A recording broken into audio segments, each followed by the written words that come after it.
There was a man who never died, and that terrified heaven itself. While every soul since Adam has tasted death's bitter cup, one man simply vanished.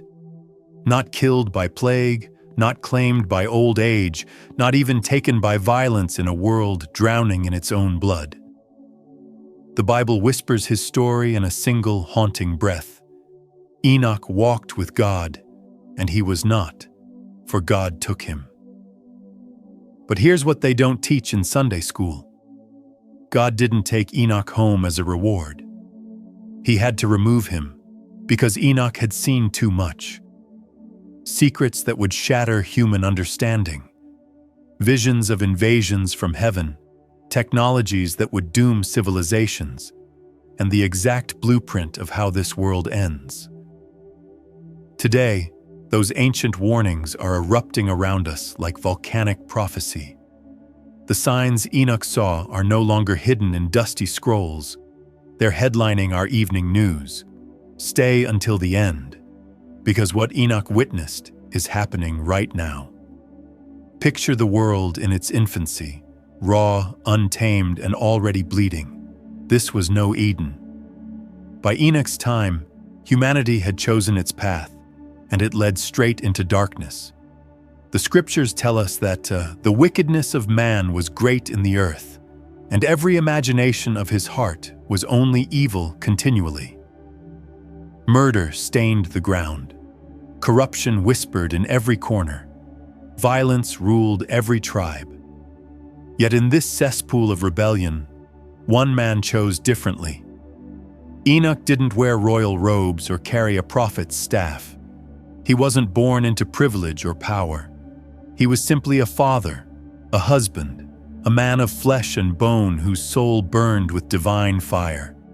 Day after day, while others chased fleeting pleasures and built monuments to their own pride, Enoch chose something radical. He walked with God. Not just following at a respectful distance, mind you.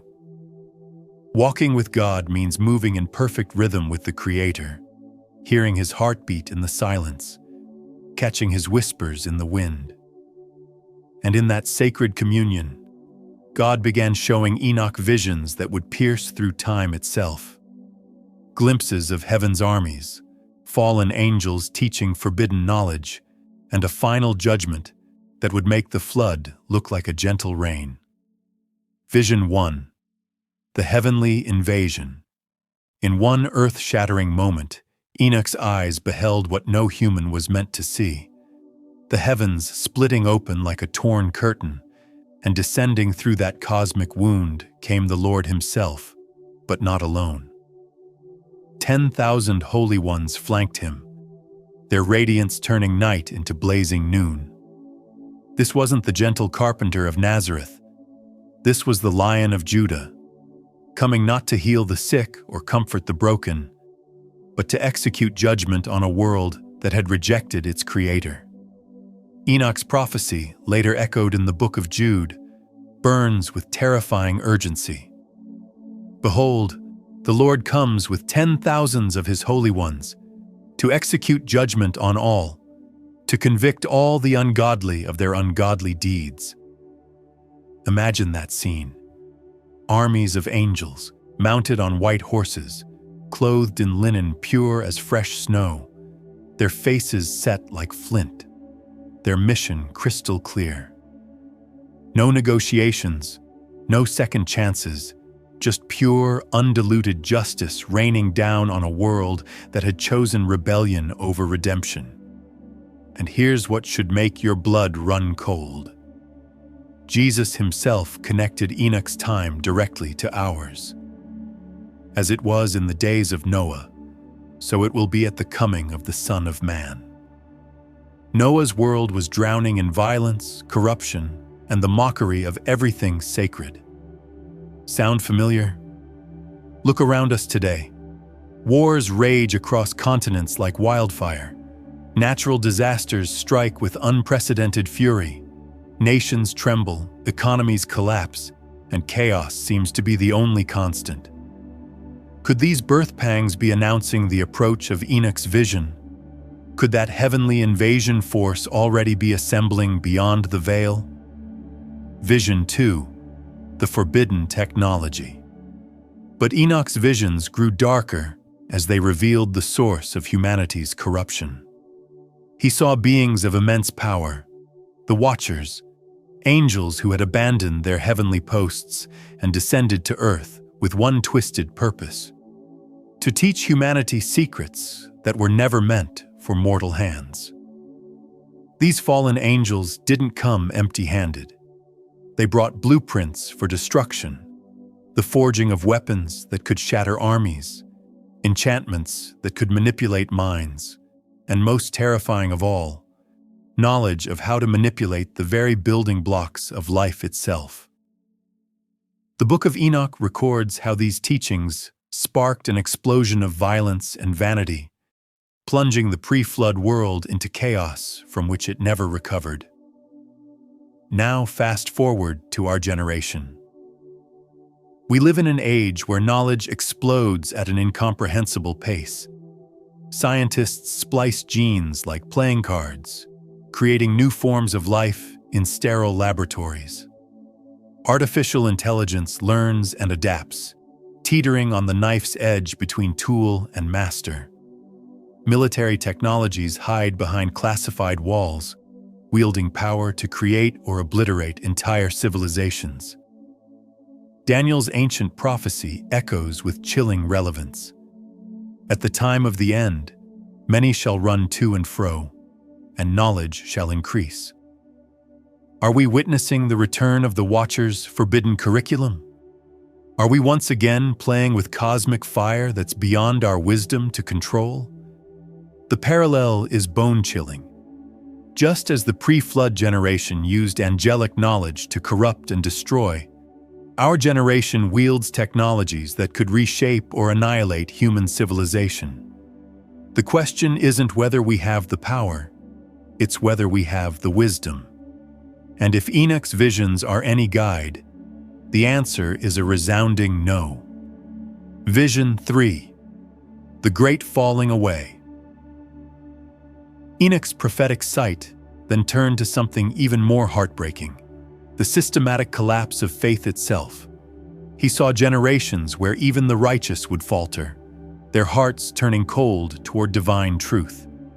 The Apostle Paul, centuries later, would echo this warning when he spoke of a great falling away before the day of the Lord.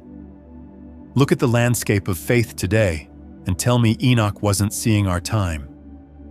Churches that once thundered with worship now stand silent, their pews empty, their altars collecting dust. In great cities across the world, cathedrals become museums, their sacred spaces converted to concert halls and marketplaces. Truth has become negotiable, morality a matter of personal preference, and absolute values are treated like relics of a bygone age. Jesus himself foretold this spiritual ice age. Because lawlessness will abound, the love of many will grow cold. We're living in that deep freeze right now. Faith is mocked as intellectual weakness. Biblical values are dismissed as ancient superstition, and those who dare stand for absolute truth find themselves branded as enemies of progress. But here's what makes this falling away even more tragic. It's not just happening in secular society. It's infiltrating the very institutions that should be standing as fortresses of faith. When churches prioritize social acceptance over biblical truth, when pastors trade prophetic boldness for popular approval, when the sacred becomes just another lifestyle choice, we're witnessing Enoch's vision in real time. Yet even in this spiritual winter, Enoch saw something beautiful: pockets of hidden righteousness, believers who would cling to truth no matter the cost, underground churches whispering hymns in hostile lands, families risking everything to preserve a single page of Scripture. These are God's hidden jewels, unnoticed by the world, but precious beyond measure to heaven. Vision 4. Judgment by fire. Then Enoch's visions took a terrifying turn as he glimpsed the final act of human history. Unlike Noah's flood, which washed the world clean with water, the next judgment would come by fire, a cosmic purification that would leave nothing unclean standing. The Apostle Peter would later confirm this vision. The heavens and the earth, which are now preserved by the same word, are reserved for fire against the day of judgment. The flood was a warning shot, a demonstration of both God's patience and his justice. In Noah's time, people ate and drank, married and built, completely blind to the approaching deluge until the waters swallowed them whole. Today, we build towers that scratch the sky, develop weapons that can shatter continents, and live as if the earth is our eternal home. But the cracks are showing. Wildfires rage with unprecedented fury, consuming forests and cities alike. Volcanic activity increases across tectonic fault lines. Social systems strain under the weight of their own corruption. Could these be the first sparks of Enoch's prophetic fire, warning signals that creation itself groans for its final cleansing? The fire Enoch saw isn't just about destruction, it's about purification. Just as a refiner uses fire to separate gold from dross, God will use cosmic fire to separate the eternal from the temporal, the sacred from the profane. Some will emerge from this testing like refined gold. Others will burn away like chaff in the wind. Vision 5. The Elect One's Throne.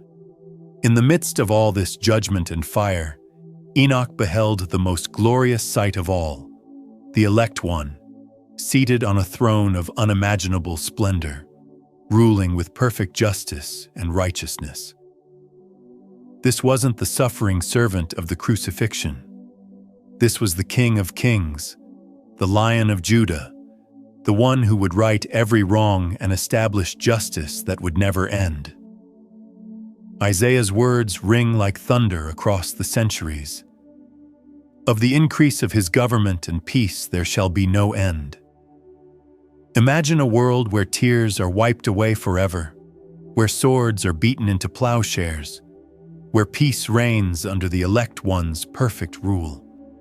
No corrupt politicians, no failed promises, no systems that favor the powerful over the powerless. But his coming is also a reckoning. Every knee will bow, some in joy, others in terror. Every heart will be laid bare before his piercing gaze. For those who have made him their refuge, his arrival will be the dawn of eternal joy. For those who have rejected him, it will be the sunset of their rebellion. The 8th week, all things made new. Enoch's final vision blazed with hope beyond imagination. He spoke of an 8th week, a time when righteousness would triumph completely, when sin would perish forever, and creation itself would be reborn. John's revelation echoes this ultimate promise. I saw a new heaven and a new earth, for the first heaven and earth had passed away.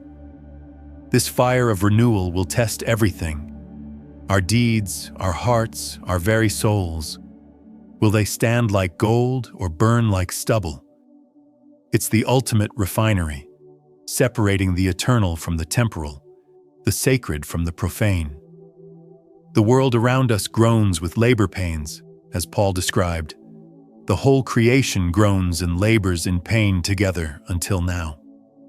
Wars rage, systems collapse, knowledge increases at a dizzying pace, yet hope remains for those who cling to Christ. He is the ark, the king, the refuge. But here's the question that should keep us awake at night. When the fire comes, when the heavens split open, when the Elect One takes his throne, where will we stand? Will we be among those who welcome the King, or those who face his judgment? Enoch didn't die to tell this story. He vanished to hide it until the appointed time. Now the seals are breaking, the secrets are spilling out, and the ancient warnings are echoing in our modern world like thunder before the storm. The signs are all around us. Wars and rumors of wars. Knowledge increasing beyond our ability to control it.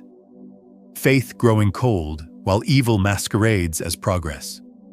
The birth pangs are intensifying, and the cosmic drama Enoch witnessed is preparing for its final act.